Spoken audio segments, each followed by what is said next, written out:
عزیزان من، ہمیشہ کی طرح آج کل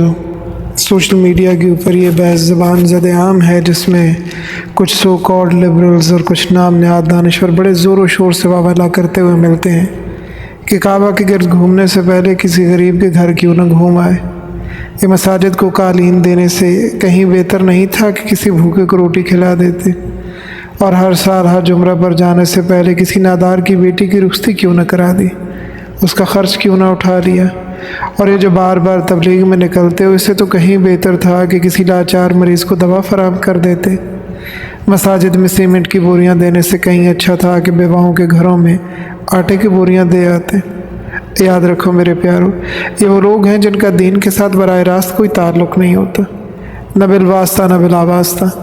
ہمیشہ کے لیے ایک اصول کو ذہن میں رکھے کہ دو نیک اعمال کو کسی طرح سے بھی کمپیریزن کرنا، یہ نہ تو کوئی دینی خدمت ہے اور نہ ہی انسانی ہمدردی، بلکہ یہ عین جہالت ہے۔ اگر تقابل کرنا ہی ہے، کمپیریزن کرنے کا اتنا شوق ہے تو دین اور دنیا کا کرو، اور اس طرح سے کرو کہ 15-20 لاکھ کی گاڑی اس وقت لوں گا جب محلے میں بھوکا سونے والا کوئی نہیں ہوگا، 50-60 ہزار کا موبائل اس وقت لوں گا جب محلے میں بھیک مانگنے والا مجھے کوئی نظر نہ آئے، ہر کمرے میں AC اس وقت لگواؤں گا جب بغیر بجلی کے سونے والا کوئی نہیں ملے گا، اور برانڈڈ کپڑے اس وقت خریدوں گا جب سڑک پر پھٹے پرانے کپڑوں میں کوئی بھکاری نظر نہیں آئے گا۔ کروڑوں کی گاڑیاں، لاکھوں کے موبائل فونز اور ہزاروں کے کھلونے، اور سمر ویکیشن کے لیے، ونٹر ویکیشنز کے لیے اور ہنی مون پیریڈ کے لیے فارن ٹرپس، یہ کرتے ہوئے ان کو کبھی غریب کا خیال نہیں آتا۔ مسئلہ دراصل یہ ہے کہ ہپوکریٹ لوگ ہیں، دوغلے ہیں،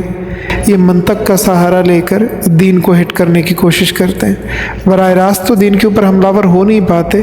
اسی لیے دین کے شعار کے اوپر حملہ ور ہوتے ہیں اور لوگوں کی برین واشنگ کرنے کی کوشش کرتے ہیں، اور یہ ہر سال اپنی بلوں سے نکلتے ہیں انہی دنوں، اسی سیزن کے اندر۔ ان سے ہوشیار رہیے، اپنے آپ کو، اپنے آنے والی نسلوں کے ایمان کو ایسے لوگوں سے بچائیے۔